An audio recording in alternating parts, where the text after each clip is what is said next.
Let me read some stuff from the Jim Crow literature that was given to me. I was assigned this by Frank Zarrow. You don't know who Frank Zarrow is, so I'll just tell you he's a guy that doesn't exist. And he gave me a handful of stuff, or if somebody looked it up for me, from Wikipedia about Jim Crow.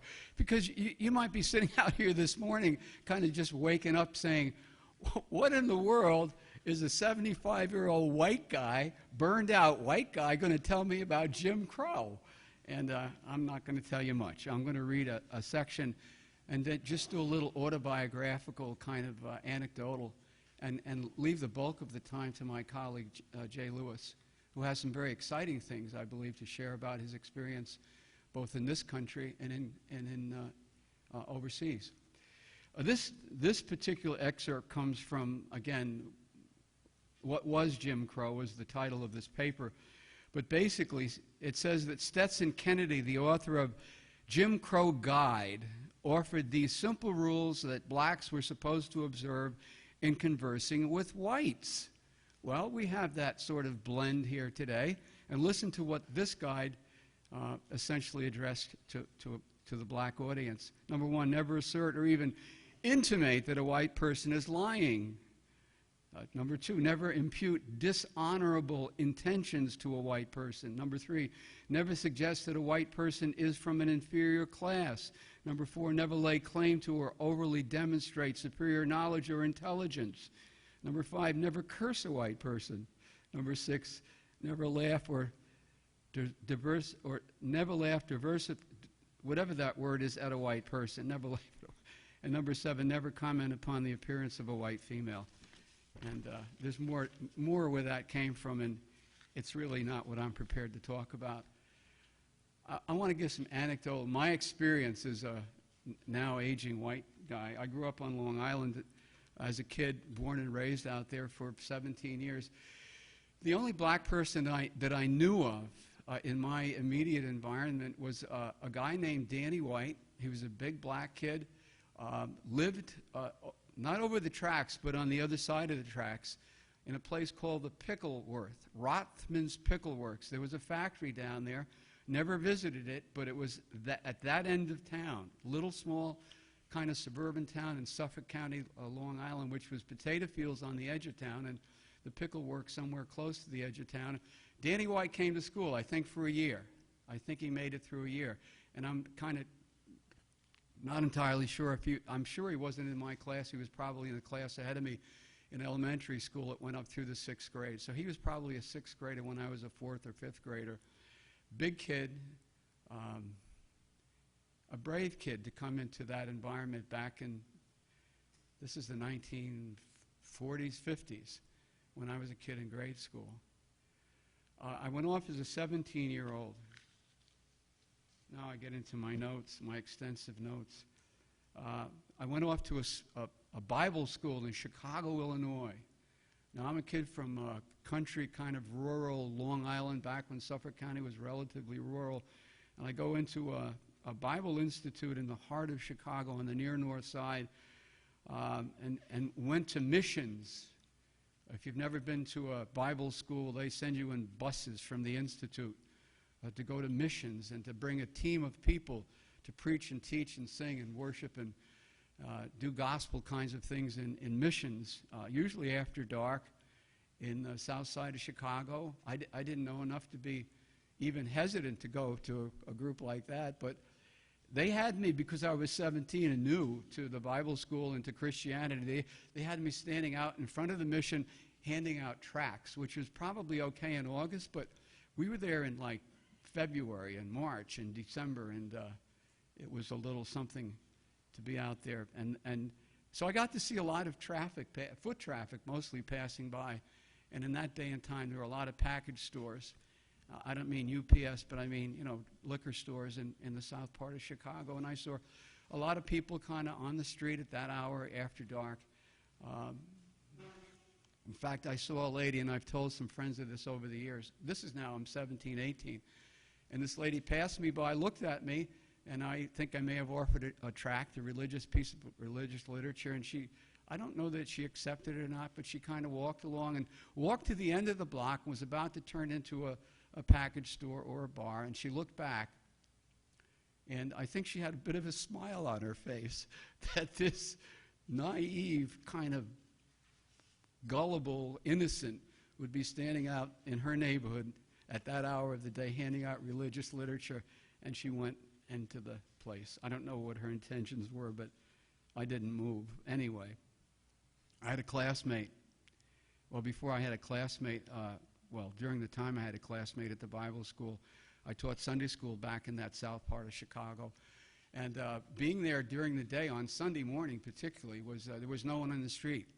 I mean, I got off the elevator and walk to pick up kids and walk them back to the church where we had Sunday school. And a black parish, a black church, Baptist, I think. And it was a neat experience. And the folks were great getting the kids up and out, and Mom standing there kind of with her slippers and bathrobe on, getting the kids out for church school. And I'd march them off, and we'd teach them and sing and do whatever and bring them back home again. A little more exposure to people who are not quite as white as me. I had a classmate named Ralph Bell. If you're familiar with evangelical Christianity, you might know that name from maybe not that many decades ago. He was, for the longest time, an associate evangelist with the Billy Graham Evangelistic Association, and had crusades, not the big crusades, but he had significant ones, and he did one in Albany probably 25 years ago that we went to. And he probably qualified in our culture as, he certainly was a black man, but he was from Canada, so that was sort of not quite American. But Ralph was a wonderful guy and did really well in his field and his career, and was with Billy Graham for probably 30 or more years. I went into the Marine Corps as a volunteer at age 21, and I met a lot of people there. Was stationed in California, trained in the East Coast, went to the West Coast, and kind of my first experience, living experience with men, and particularly men of Spanish and black, and not, I think whites were in majority at that point, but had friends across the line. We worked together, and really trained to live and die with each other, and a very serious, and I think a very really wonderfully integrated kind of a situation. Many years after the military, we moved up here in 1973, and within the first couple of years, I got a job with a company in Albany, a fence company, working with a friend and his uncle, starting a new company. And we went into this place up north of here called Great Meadow Correctional Facility in a zip code called Comstock. And I'd never been up there before. And we went inside this prison. It was a maximum security, still is, maximum security prison. With our trucks, we came in the back gate and whatever, with security all over the place. And we put a fence inside the wall, 10-foot fence with razor ribbon. And then from the outside of the wall that was there, they lifted trailers and they dropped them in the middle of our fenced-in chain link fence with the razor ribbon on top of it. And it was the beginning of the conjugal visit program.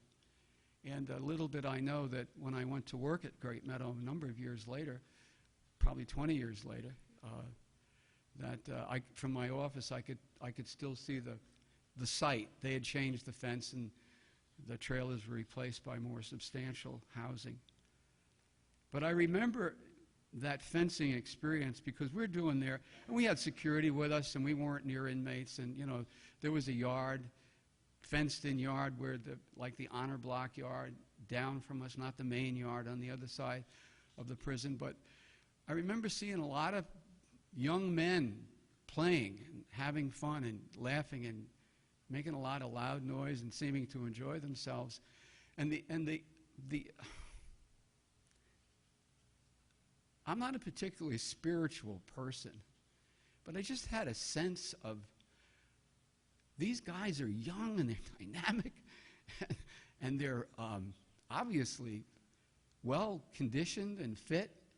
And I'm saying, my God, what a waste to have these guys with all of this energy and potential kind of in this place for who knows how long. it's a max jail. They weren't there for, parking tickets. And I didn't know any of that stuff. I just had that fleeting impression as we're doing our job. It wasn't like I was standing with my face up against the fence, but it was just that impression of so many young men, mostly black, but black and white and Spanish, but just a waste of time. And I understand why people come and go. I understand that. And I don't think it was naive. I just had a sense of waste. Isn't there a better way to do things? And then I came to that same jail after a little bit in 1997, and I was there until 2003, and I retired from Mount McGregor after 9 years in 2010. I've told guys over the years, almost 14 plus years, that I was a prison chaplain. I said, I'm really just a visitor here. I don't stay overnight. I don't do any overnights. I said, I spend 50 hours, probably max, coming and going and working at the jail 5 days a week. But you guys are here 168 hours a week. I spend 50 hours a week. You're here 168 hours a week. I don't know what your experience is, any more than I know what Jim Crow experience is. Jay Lewis may tell you more about, where that part of life kind of comes together. And so, Jay, come, speak.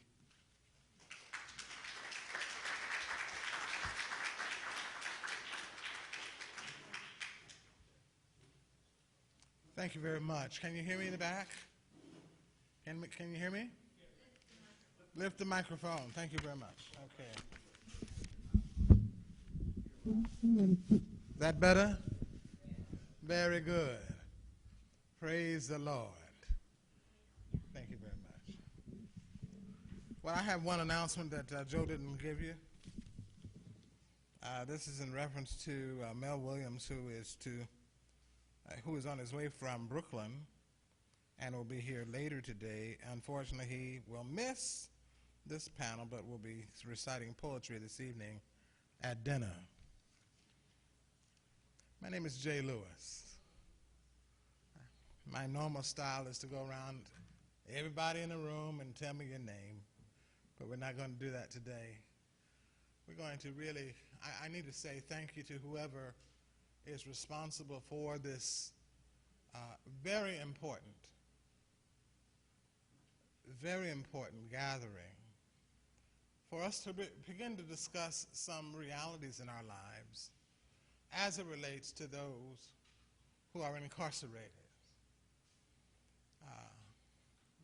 To whoever planned this event, don't be dismayed by the numbers. I predict that this is only a beginning, for this is a lovely place, and we continue to do this work to invite people to talk about the real issues of incarceration. I want to thank you again for inviting me and tell you a little bit about what happened to me after the invitation. Let me just say that I am a Baptist preacher's kid from Toledo, Ohio. I was born and raised in Toledo, but my parents tried to escape the segregated South of Birmingham, Alabama. They knew much more than me, I thought, Jim Crow. But as I began to grow, there were certain defenses that were somehow inherently given to me growing up in Toledo, Ohio. Today I call it up south as opposed to up north. I say that because even in the north, if you were a person of color, there were certain things that you weren't supposed to do. Even in a place where it was to be a part of the Underground Railroad, there were certain things that you were not supposed to do. Even in the early 50s and 60s, after so much had been fought there were things and places that if you were a person of color, you better not be caught there after 6 o'clock in the evening. Today we call it racial profiling. But there were certain things that happened to people of color then that were very intense. And I want to suggest to you today, and I talked to my wife about this, who wanted to be here today, but she said, to be careful. She calls me Joby. Joby, be careful. You don't want to alienate anybody. She said, be careful. You don't know who the audience is going to be. Be careful. Be mindful that you might want to go back.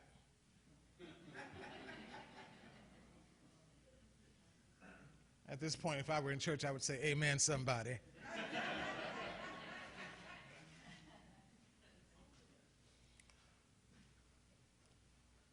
Let me just say that Michelle Alexander has opened up a can of worms. If you've had that book in front of you, The New Jim Crow, I also want to open your eyes to another writer. The title of the book is The Condemnation of Blackness by Khalil Gibran Muhammad. He is the director of Schomburg Library. Another guy is Michael Tonry, Punishing Race. I think that's 2011. And in these 3 books, and there are many more, they capture what we've been trying to talk about today for the longest. That particularly in the Muhammad book, he really cites historically the beginning and collection of numbers, statistics, that are put together for the sole purpose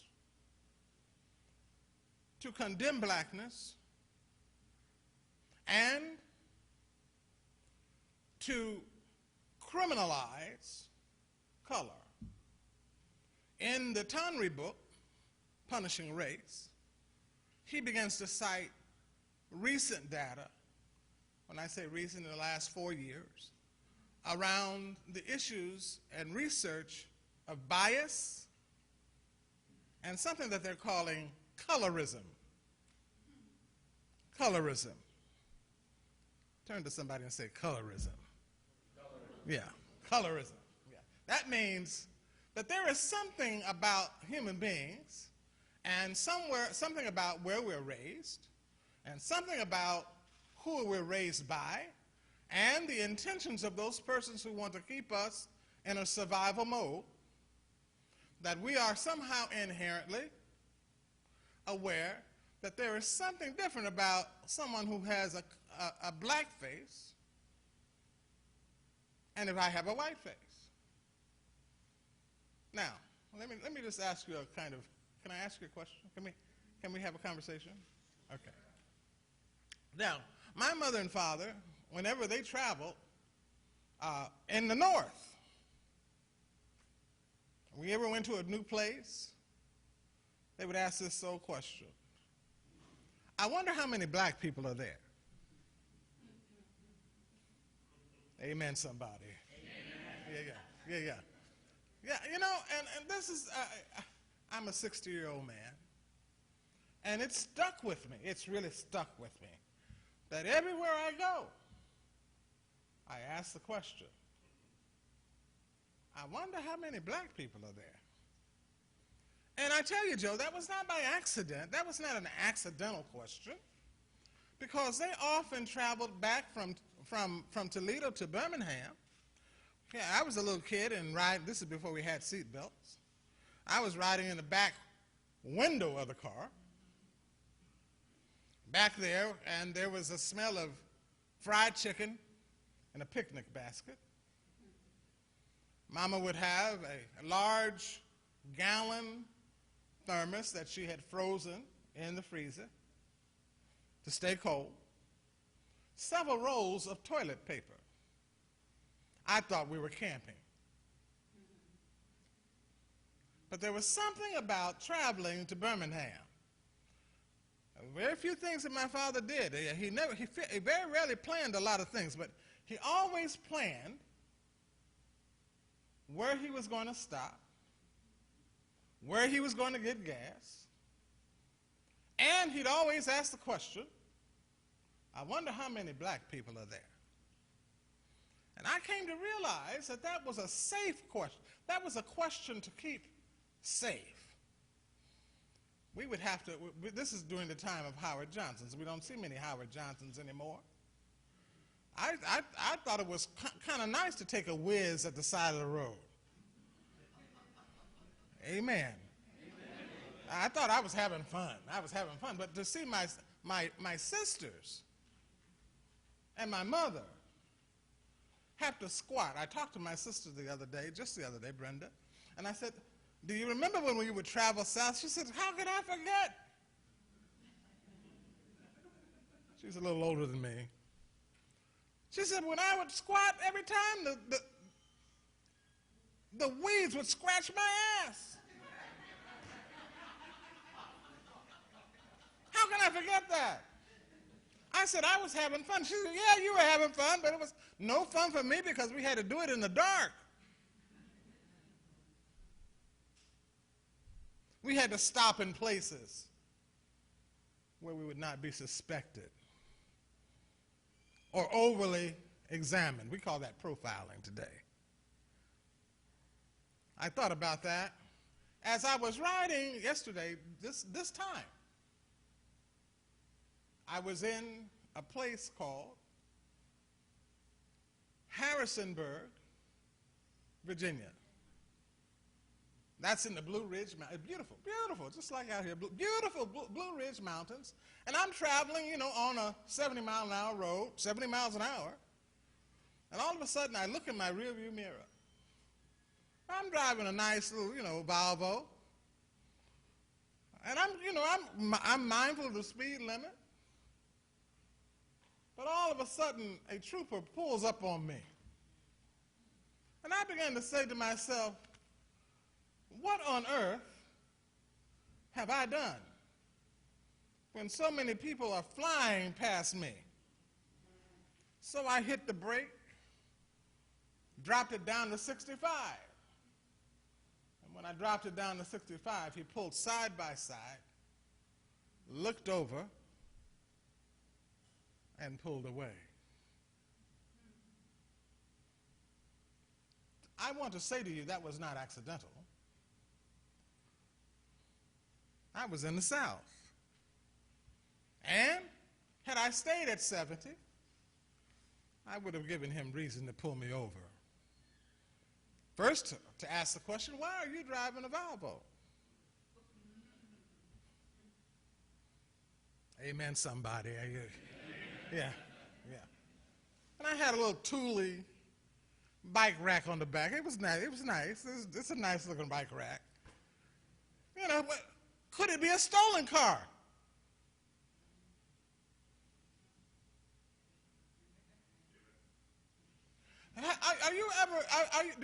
Does it ever go through your mind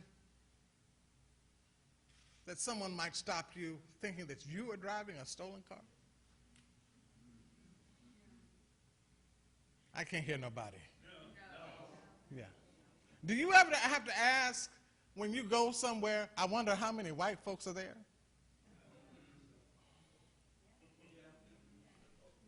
Maybe Harlem, huh? Not anymore. Not anymore. Let me just say what I think is happening. Well, how many presidents have you known us to ask whether they were born here? Is that profiling? It may be stupidity, but it happens. Now, when I'm traveling in Harrisonburg, I don't see many American flags, not on the roads that I've traveled. I see Confederate flags. I wonder why that is.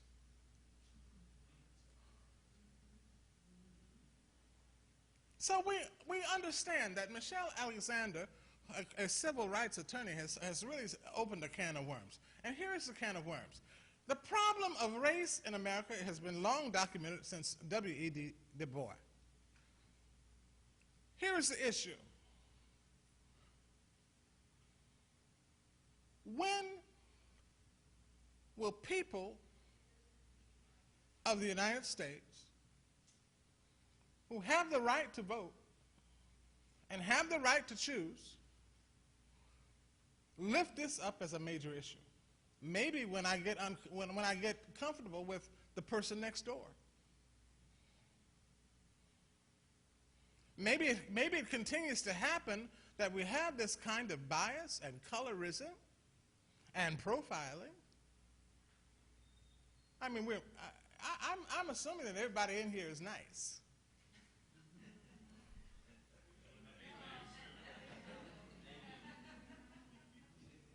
Yeah, but you have to ask the question. I wonder why. Listen, in each of these books that I've mentioned today, and this is very interesting. Each of these books that I've mentioned today, they ask the question. They ask the reader to ask this question. Imagine, listen carefully, imagine a classroom of children in the inner city today, and realize this fact, this statistical fact, that within the next 15 years, 1 in 4 of the boys in that classroom will either have been convicted of a crime, been jailed, or is under some kind of parole supervision. Why is that? I wonder why that is. I wonder why, even in a place called Fishkill, I would even see a 16-year-old. Is it quiet in here or what? Why? How in the world can I justify as an adult?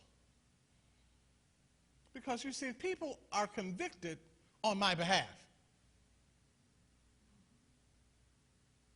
Let me say that again. People are killed, given lethal injection on my behalf. I can't, listen, you can't escape that, I can't escape that. People are given long sentences on my behalf.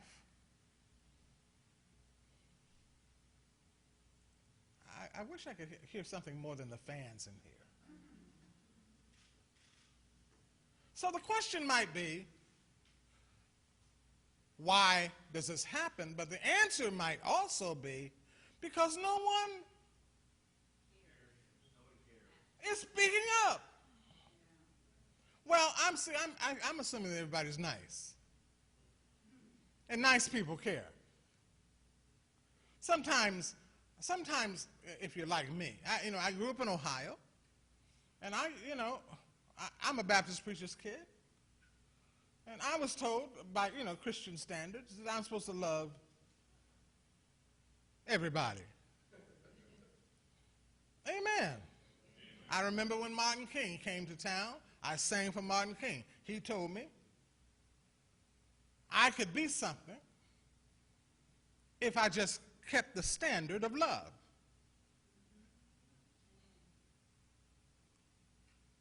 But, it's like any other crisis in our community. My wife's voice keeps coming to me now. I apologize. It was like AIDS 25 years ago. You know, AIDS 25 years ago, nobody wanted to talk about it. It was just gay folk, especially in the life of the church. I don't know where you go, but in the church. And I always said, listen, when it comes to your doorstep, then it's something that you're going to want to talk about. Well, maybe you need to have somebody in your house locked up. Maybe you need to come into the prison and get searched. I always warn the women, don't wear any underwire bras. One facility I used to go to and work in, they would have the place where, Joe, I must have told you this story. The place where women were searched, there was also a sheet, and you could see when they were told to take off their bras, officers on the other side would be peeking at the sheet. Mostly Spanish women. I wonder why that is. Well, they didn't have the language, did they? I wonder why we didn't care. This went on for years until I said to the superintendent, listen, this has got to stop. Somebody has to speak up. If no one speaks up, then why are we having this conference? If we're tired, if we're really tired, and sometimes I go to conferences just to get a break from work. Anybody hearing me?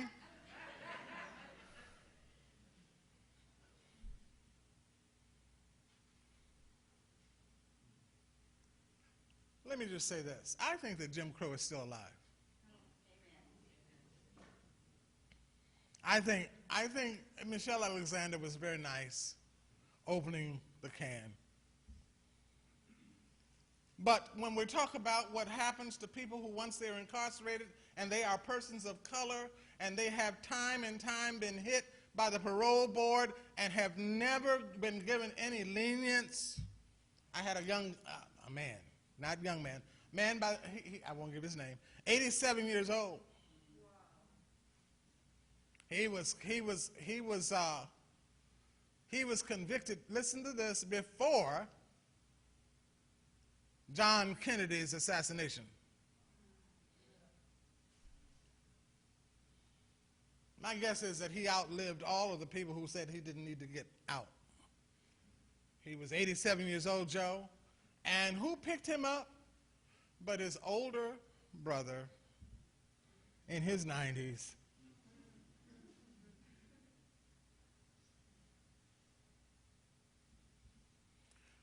Let me just say something else. I can say this because and this is, I hear my wife's voice. Thank you very much. My goodness, thank you. Anybody ever seen something called Corecraft? On the road, you see the trailers? Yeah. Corecraft. Yeah, that's the industry of the prison system. I meant to look up the budget of Corecraft. I meant to, you don't happen to know, do you, Joe? I meant to, Dino, you don't know the budget, do you? Anybody who's been locked up knows that in order to get a little money, you work in industry. And when you're working in industry, the conditions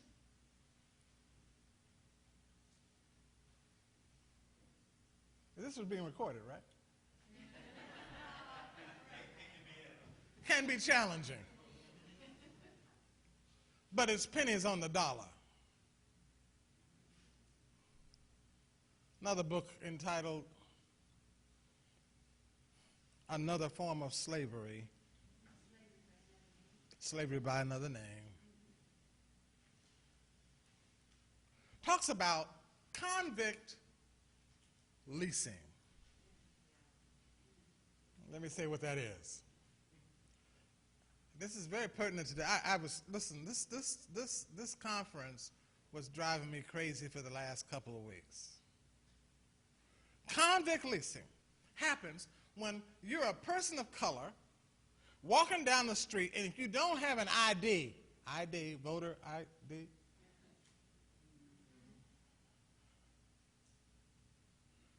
if you can't say who you are, and you can't justify that with an identification, the local authorities would lock you up for vagrancy and hire you out as a part of paying your fine.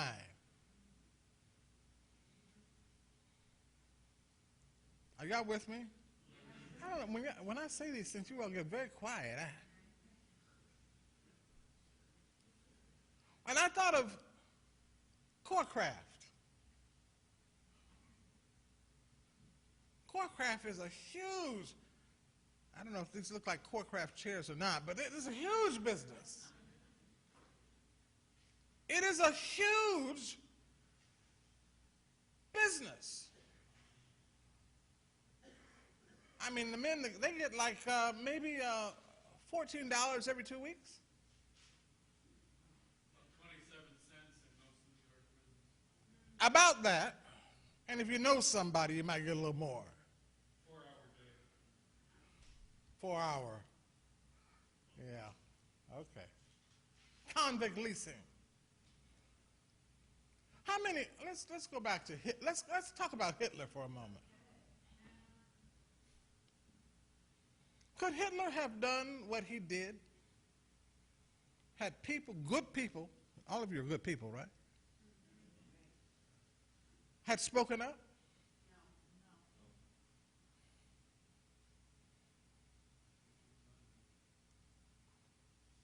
So the question is not, why does a state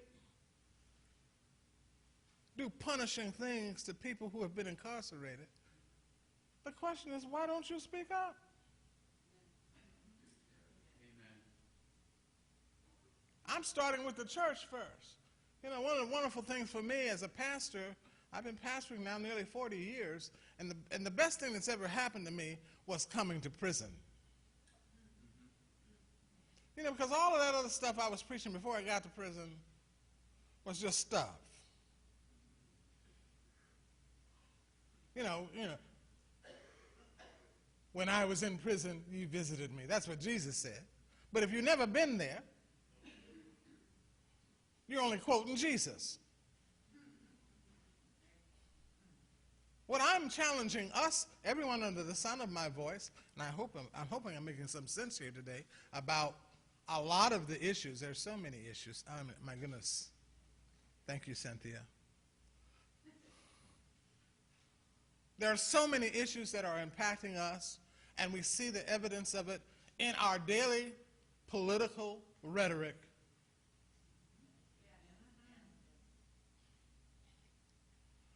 If good people do not speak up,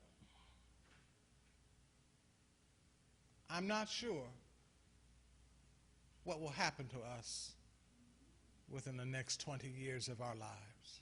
I'm not talking about Medicaid, Medicare. Listen, did anyone hear the other day a judge in Texas, thank God, county, was saying that there was going to be a civil war if Obama is reelected? Just 2 or 3 days ago. If good people do not lift their voices, we all will perish. I want to know if I'm making any sense, and if so, are there any questions? Yes, ma'am. I'm very moved by your suggestion that good people need to speak up. And one of the things it reminds me of is Khalil Muhammad's book, in which he talks about a period in the early 20th century when good people did speak up. Jane Addams, Yes. the pioneering social worker, Yes. led a movement of the establishment in the North Yes. to change our modern criminal justice system. The difference then was the crime, the violence was white people. Right. And so that white people were seen as society's problem. Meanwhile, blacks had to solve their own problems. Right. As is the case today. So how do, so that we have not only criminalization, we have racism. Because that is at the kind of, I think, at the core of this issue we face today. Because it's black and brown faces that are filling up our prisons. So how do we, as good people, have in some way the reflection of what happened in the early 20th century for people of color? How can we spark that kind of movement? I think that's an important question, and I think that there are, you see, when I ask the question in this vast audience of peoples from different ethnic backgrounds, because we have the same ground of good people, that it is quite feasible to create a groundswell to bring change. But I think also that it is, you know, I was talking to a couple people before we got started, and I preach this every day in the prison. You know, if you can't find a job, you've got to make a job. And there are enough people who are of like mind, even in this gathering today, to bring about change. We can bring about that change by either blogging, writing about it, getting a greater consensus of the ways in which we can marshal, group people to have the conversation. I used to be, I learned this about 30 years ago, I'm not sure if it's still consistent, but they used to say that if you got one person to write a letter to your legislator, it would be 200, it's considered 200 people. So if, for example, if everyone left this conference writing a letter to your congressperson or to one congressperson saying, we're not happy with this, please don't mention my name. Thank you, Cynthia. No, I'm joking. Actually, I'm not. Let me say, if we did that, we could make a difference. Now, let me just say this, and I was kind of vacillating there, and you saw it, and I want to name it as to why. I came to prison to change the system. But you can't change the system if you're on the inside. You can only change the system. Now I know what's happening. I don't have to wonder what's happening. I know what it is to be cursed out by a guard. I know what it is to be beaten up in the dark hallways where the cameras are not placed. I know what it is for my family to be continually torn apart because I'm locked up. I know what it is to talk to the children who are wondering why daddy cannot seem to get beyond the parole board. Because I've been in the trenches with all of these peoples. And I know the pain. I know the hurt. But you know, there's only so much that I can do on the inside. I'm waiting to get on the outside. I tell Joe all the time, I can't wait to get in your position. And, thank you, Cynthia. And maybe this conference might spur me a little more to get out faster. Because unless someone speaks the vision, the Bible says, the people will perish. Any other questions? Yes, sir. And up here.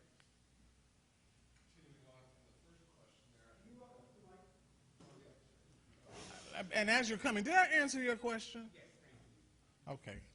I don't want to be preaching up here because I'll be passing the plate soon. Yes, sir. Okay. The first question reminded me of a book that I read several years ago, Cloud Splitter by Russell Banks, which is an imaginative biography of John Brown. And it, I think, good historical research very accurately depicts the motivations and the movement around abolition in the 1840s and 50s.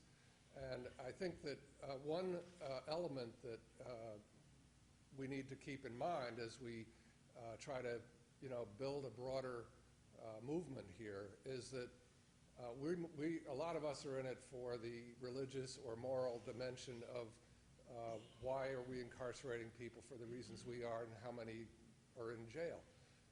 But there are economic reasons too. And the abolition movement ultimately, I think, succeeded politically in the North, and then the North, of course, prevailed in the Civil War because it was in the economic interests of the North to abolish slavery. Okay, it was an unfair competition against free labor, so to speak, in the North.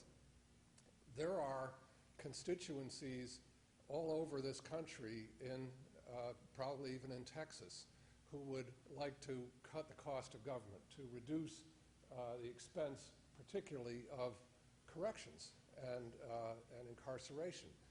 And if we have I'll talk a little bit about this tomorrow in my panel, but if we have the motivation to do something, we should try to build those relationships with the business community, with people that are concerned about government expenditure, both in elected office and outside of government, to say, look, there's ways of making this whole system work better from society's point of view, and not to sideline the question of the racial aspect of this or any of that, but I think there are things that we can do in building coalitions with other people that have an economic stake in the affair as well.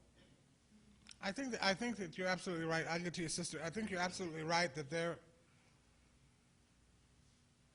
at the heart of all of our problems is money. Yes, ma'am. I would just warn that you have to be very aware and watch the privatization of prisons and the selling of stock in prisons. Oh, Because that's the absolutely. other side of it is that won't be possible. Oh, look, just 2 weeks ago, I think it was, in the New York Times, a private concern on Wall Street was talking about, you may have seen it, I meant to bring that article, it's about juveniles, how they're investing in detention center for juveniles, where they win if they stay, or they win if they don't. So there is a critical reality here. I mean, anybody ever been through Coxsackie, New York? Okay. When you travel through Coxsackie, before there was a building out there, it was a cow field. So the farmers became correctional officers. Nothing wrong with that. Nothing wrong with that, but to get rid of that building, you're going to have to deal with a union of officers who say we need to have this union in order to maintain the status of these prisoners, these convicts, not offenders. That's the new word for the state. So we have to deal with taking money, listen carefully, out of people's mouths. Are good people willing to do that? Do I have any other questions? Yes, brother. I'm just a volunteer in several prisons and other places, so a lot of times access to statistics is limited. But it's my observation in the prisons I've been in that the majority inmate is black. The majority prison guard is white. There are more women now as prison guards than there used to be. Do you think this makes the potential for change greater or worse, having an imbalance of the races like that? Explain the potential change of what? Of people getting involved or changing it for the better, having more programs created, things like that. Money invested. Okay, let me ask. Okay, yeah. Thank you very much. Let me see if I can put it this way. Many of the correctional officers, you can go. You can, as a matter of fact, you can go. There's a website in New York State to examine any state, even my salary, any state employee. You can find out how much they make, and many of the state correctional officers who have some time under their belt. What they try to do is they get as much overtime as possible so as to, when it's time for them to retire, or they choose to make a decision to retire, that they get, their pension is based on, I think, of the last couple of years of their checks. Here's the deal. If I'm making $165,000 a year, and no matter what the economy, am I going to be happy to let go of inmates?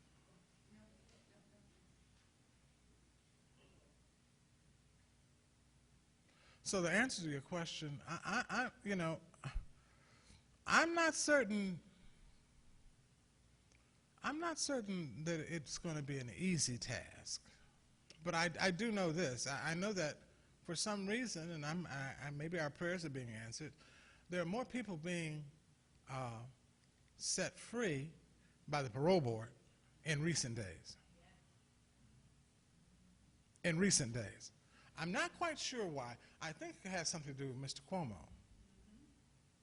Yeah, but it's more than being a governor. Sometimes it's about being a president. So thank you, Cynthia.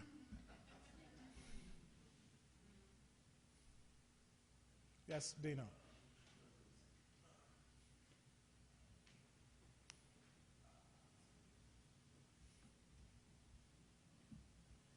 I want to thank you, my friend, for sharing as much as you did. I want to raise this up a little bit because I want to. You opened up a great deal with the book by Michelle Alexander, who one of my mentors. I have actually three since being released in 2009, and where she talked about. And from the other side, embracing the stereotype. And just briefly, being a black male, 6'5", 250 pounds, who looks like he might be in pretty good shape, I fit the profile. So, with criminal profiling and breaking the cycle of recidivism, and the incorrigible proposition, which basically states, once a criminal, always a criminal, we do not have the ability to change. With all of that in mind, in which she addressed it, I was wondering if you would elaborate just a little bit, because, and it's very funny what you said. If you want to change a system, you have to change it from the outside. And in the process of change, we learned that if you want to change the system, you have to change it from the inside. So my work is from the inside, and it was profound to me to be able to hear that, receive that, and understand exactly the perception in which it comes from, because I know that one of my mentors used to always tell us, "I want to free the slaves, but the slaves don't want to leave the plantation." Anthony Gonzalez, very, very influential great individual. Bringing that around, if you could just elaborate, because my work is with the juveniles. Mr. Boyd, another one of my mentors, actually sent me the article that the Goldman Sachs is now Right. invested in, so on and so forth. Right. And I was just kind of getting a foot in Rikers Island. It caused me to respond to that by writing some other organizations and so on and so forth, and try to be able to get in simply because I understand creating a movement for change needs to come also from the individuals that are mentally incarcerated and then in the process becoming physically incarcerated. Could you elaborate a little bit on your experience of the condition of the young men that you're dealing with, that you work with every day, so as that there can be a greater understanding of the battle, simply because the people on the outside could want to free the slaves, but the slaves don't want to leave the plantation. And I'm just using that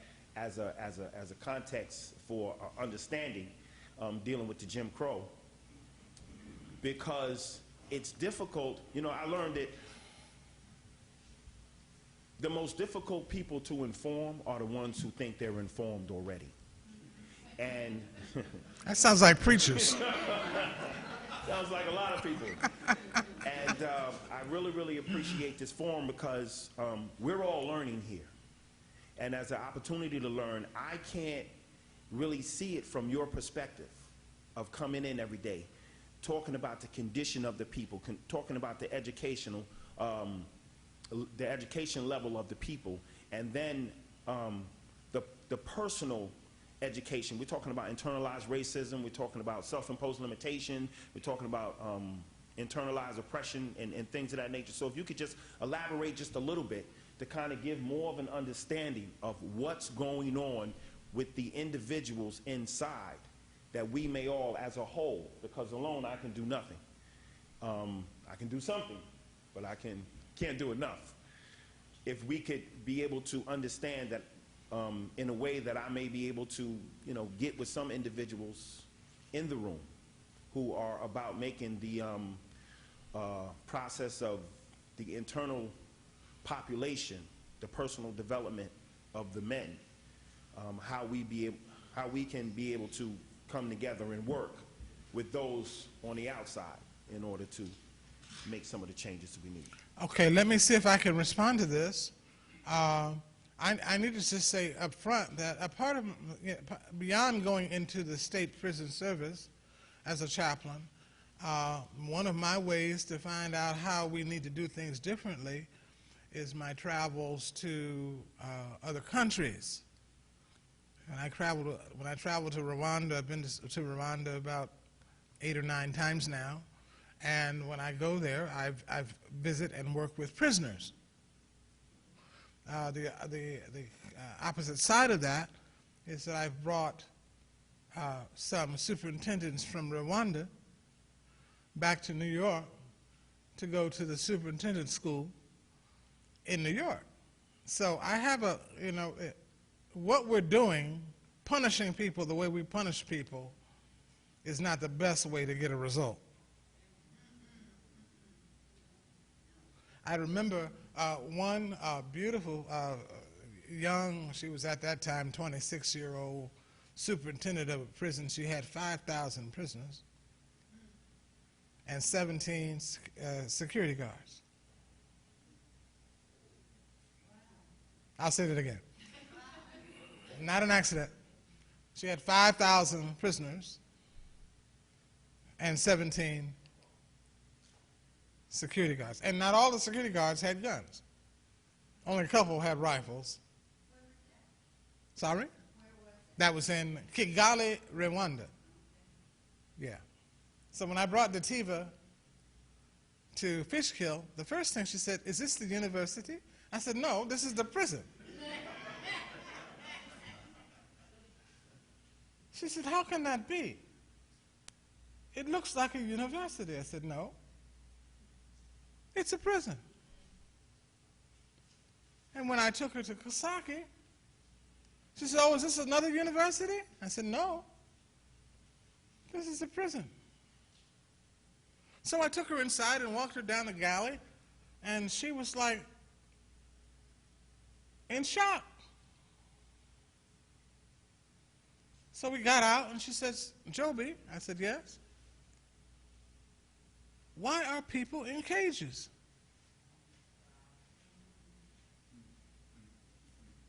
Animals go in cages.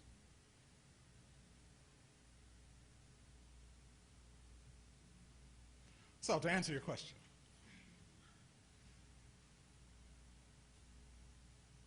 a lot of everybody knows who works in prison systems that each prison has its own, each jail has its own way of doing business. As your administrator or superintendent thinks, so goes the jail. If you have an administrator who has not warmed up to the reality that, you know, these are human beings, you're going to have a problem.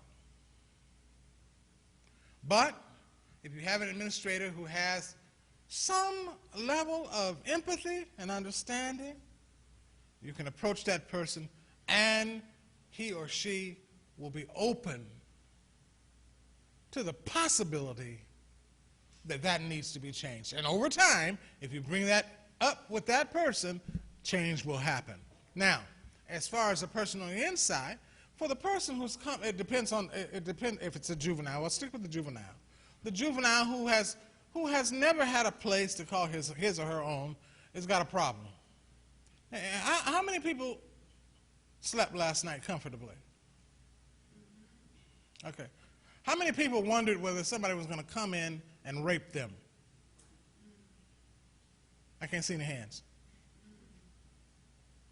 How many people here wondered last night whether someone was going to come in and beat them up?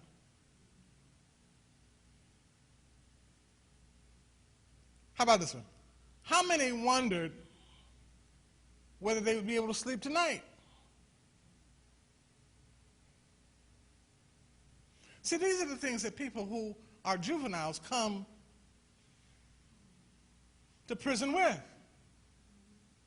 Many of them have been on the street, had to live on the street, sleeping in parked cars, abandoned buildings, garages. So, can I call you Dino? The thing is, Dino, I say very specifically, I got to be on the outside because I know what's happening on the inside. They could kick me out long before I get all the information I need. But now I have a track record.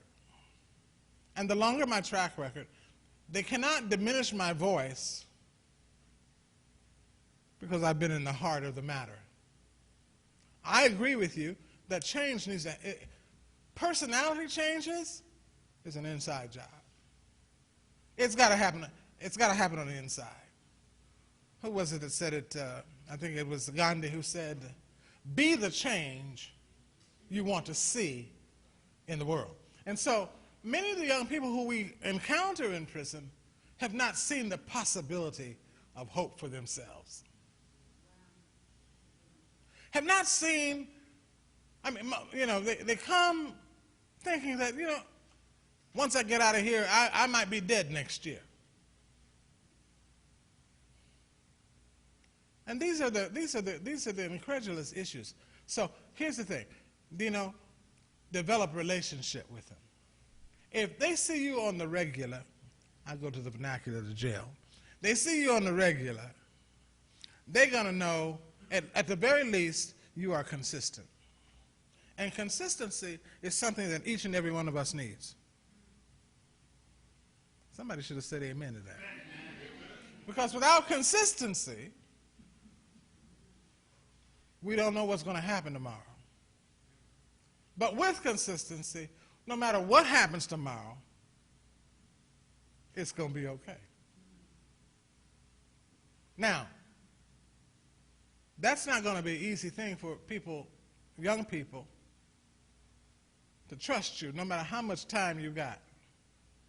And no matter how much experience, it's about developing relationship. Many times, you know, we live in a time now, when I grew up in Toledo, we knew everybody in the whole block. But how many people really know all of their neighbors on their block?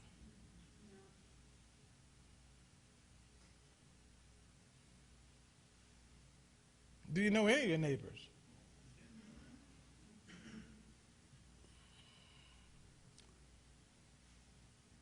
Consistency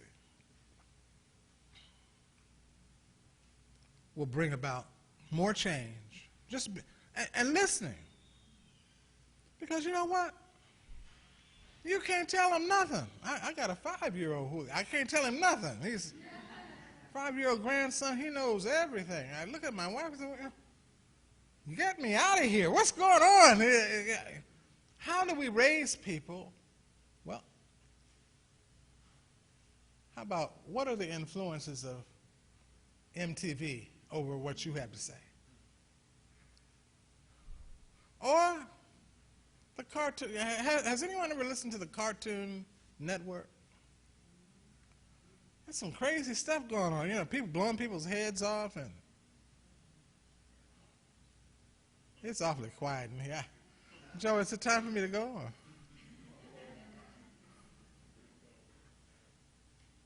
Yes, ma'am. It'll work. Come on up for it. Come on. I have a quick question. I seem to see a lot of problem in our community where I live because we have a lot, well, more than half the population is incarcerated than the population of black and Puerto Ricans in Albany, which was done by the Center of Law and Justice. They did a statistical report.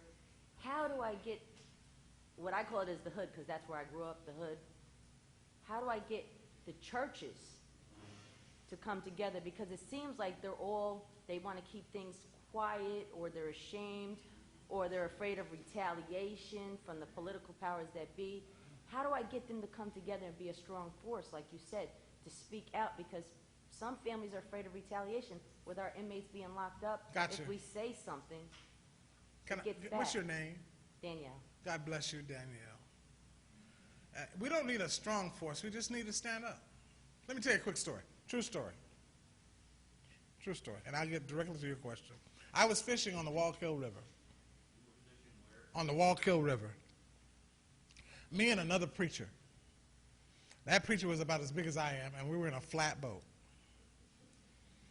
And we get to talking, and all of a sudden he wants to stand up. Now, there's another guy, a friend of ours, fishing across on the other side of the river, but he's wading in the river. And I've never been on the Wallkill River. The next thing you know, this guy stands up, and the boat flips. And oh my goodness, I know I'm losing my life. I'm screaming, and then George on the other side of the river says, Rev, stand up. And I'm splashing and splashing and splashing. Rev, he said, Rev, stand up.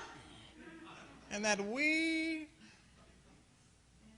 small voice in the midst of my chaos, I heard.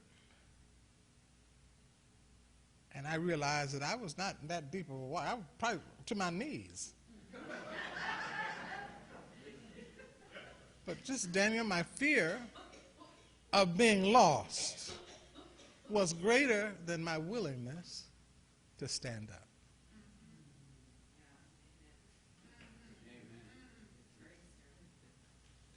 And because you stood up, sister, I am certain you have the power to encourage people in the church. Because you see, the pastors think that they have the power. But the people with the power are the people in the pews. My hard part is I don't go to church. I'm interfaith. So I just want to reach out to all of them. This is the beauty about the church. Interfaith, no faith, whatever, you can go in and start talking to people. Don't let, do you know me? Did you have a hard time raising your hand? This is what I'm talking about. Take that same mustard seed of enthusiasm and move the mountains that are happening in your community. This can happen.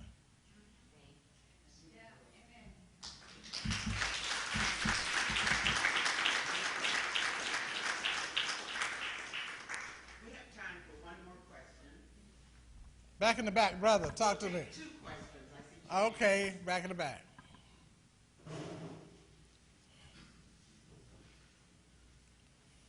Hey there, I'm Andrew. Hey, Andrew. First thing is, I have a Cartoon Network tattoo on my arm, so I just had to share that with you. When you were mentioning it, I was like, hey now. Also, when you said briefly before, when you were talking about in the 1980s and AIDS, and I just thought that was a really good parallel that you were making. Yes, sir. Specific to, that's the only other group that I can think of where there's just like this outrageous stigma to this very day, and it's 2012. And I know in my community, the LGBT community, there's a lot of horizontal oppression when it comes to that. Yes. It's just very, it's crazy.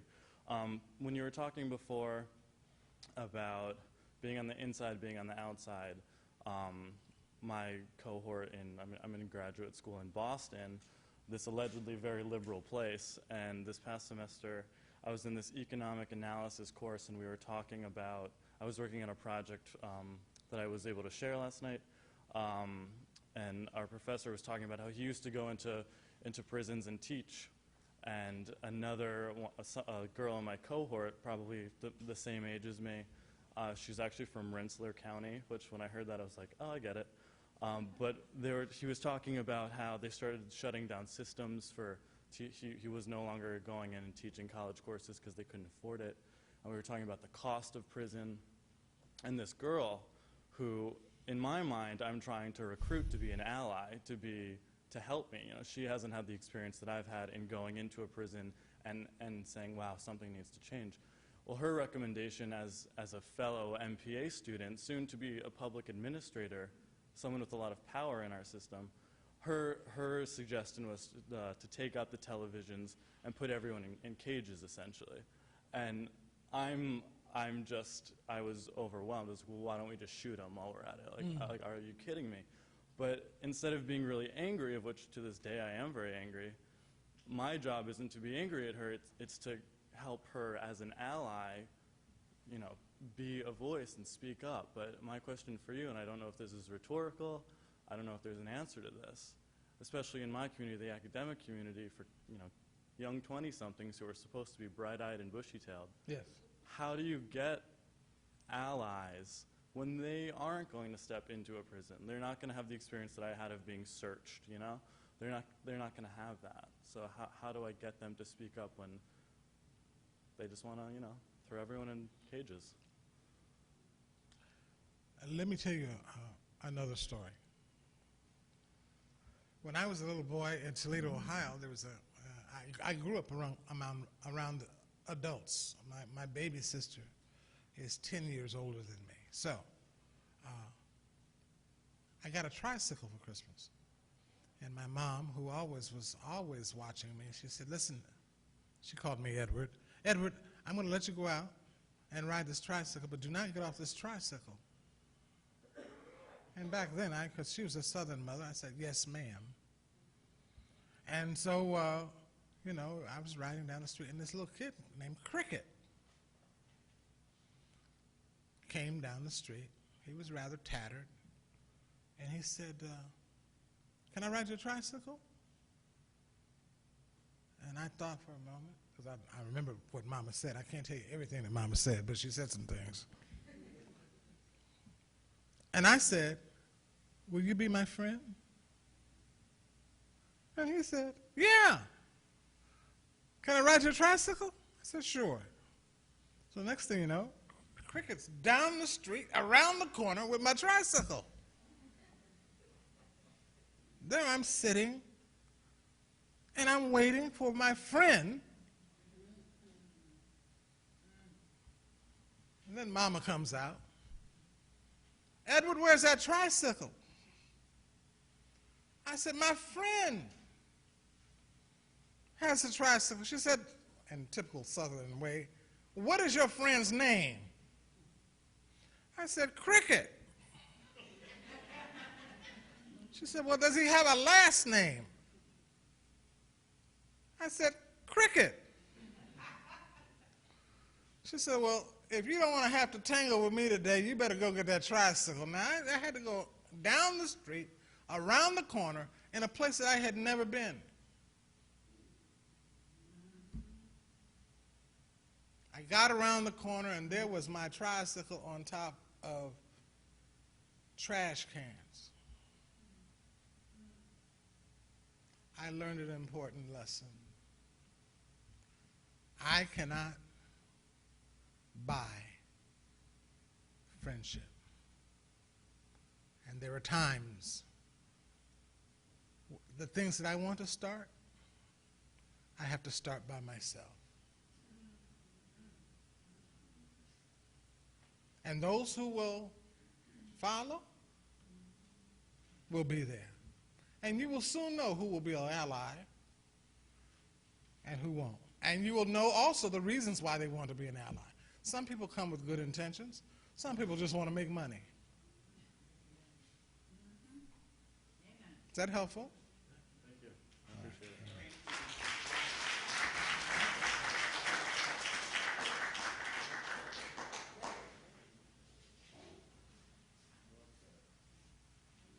Reverend, hi. Hey, brother, how are you? I'm good, sir. Thank you. It's wonderful having you here. And I want to follow up on what Dino spoke about. This matter is being televised, and we're hoping that it'll get on public TV, right? Yeah, and the hope is that it'll get to people that could make a difference. So what I'm concerned about is many of the youth that come into these facilities are kids. We talk about rehabilitation, but have never been habilitated in the first place. That they come there with needing life skills, they come there with no self-esteem, they come with no education. And I remember many years ago when the prison systems were full of educational opportunities that no longer exist.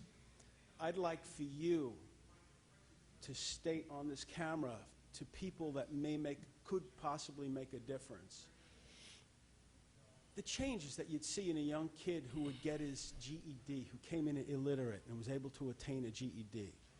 Or what would happen, what attitude changes? How would it be for a young kid who got a one-year certificate, a college program? I mean, explain the changes in their persona, the hopefulness, how their eyes light up, how they learn about something great. They read about Martin Luther King. They learn something that makes their life meaningful for the first time, and how by putting programs back into these facilities that you can increase all of the potential of these young people. Give me your name. Richard. Thank you, Richard. Maybe you should have come up and said that in front of the TV. Here's the thing. It has been my experience, Richard, that the educational opportunities within the prison system give you more confidence to know that you can be something and be somebody. Now, here's the other reality. In this economy where people who have not been in prison with PhDs are working at McDonald's, they generally are people who are going to be considered more so than someone who's been recently released because of our bias. And we do have bias, even in the church. But I believe that more importantly, when you introduce the idea that I can learn something, I've been taught to read, I've been taught to explore the world beyond the world that I knew before I came in, is a tremendous confidence builder. I remember my first time to Africa. Here's my southern thing coming out. Someone asked me, why haven't you been to Africa before? And I said, well, I don't know anyone there. Yeah, because I wonder how many black, well, I couldn't say that about Africa, right? I had to change it up. The world opens your eyes. And when I risk the opportunity through any form of academic or experiential education to go beyond my comfort zone, when I'm stretched, there's something called memory within that stretching, and I think that is very, very crucial. But the most crucial thing that I've learned as a person working in the prison is that the critical cornerstone to confidence building is a consistent relationship with someone that you can trust to support you, to move you forward, that you can trust, that you can ask them a question and they won't consider that person stupid. I always say in every group that I work with in the life of the prison is that the only stupid question is the one that you didn't ask. Take advantage of relationship. For me, relationship, having a relationship with you is everything. I could not answer this question without knowing your name. Sometimes we don't even ask people their name. Sometimes we want to give people things before they're willing to receive it. The first couple of years in my prison work, I was willing to hear what those who were incarcerated, what they had to say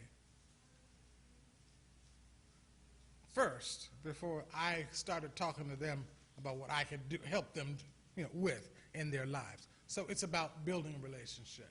You ever been in love? Yes. You said that kind of hesitantly. My wife's here. Where's your wife? Where's your wife? Have you ever been in love, sister? Okay, one of my heroes, and I think I'm gonna sit down now. One of my heroes is George Washington Carver.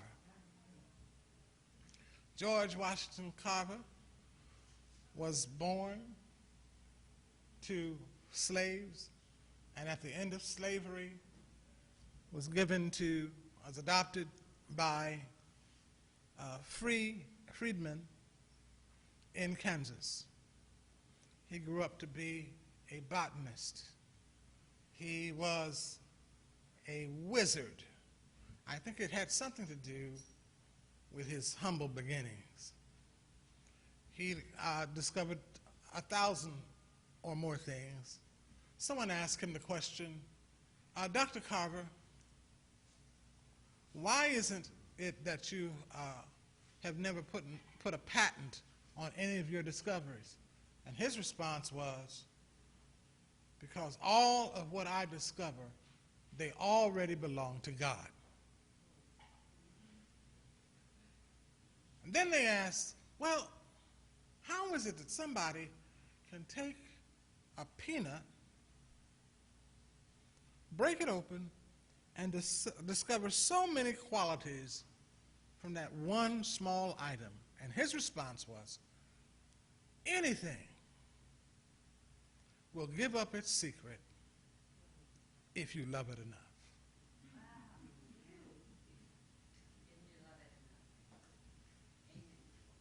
Thank you, Reverend. God bless you.